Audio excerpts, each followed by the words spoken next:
Ang alamat ng rosas na isinulat ni Segundo D. Matias. Noong araw ay may isang magandang babae na nagngangalang Rosalinda. Nabalita sa kanyang aking kayumian, kagandahan at kabaitan. Maraming nangangayupapa sa kanyang kagandahan. Ngunit, ni isa sa mga ito ay hindi niya mapusuan. Dahil, ang gusto ni Rosalinda ay ang maglingkod sa Panginoon at sa pagtulong sa mga nangangailangan ng kaniyang tulong.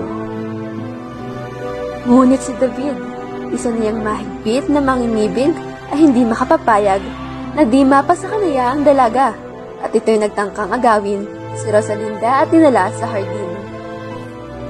Ngunit nananalangin si Rosalinda sa Panginoon at noon din ay siya'y naging bangkay.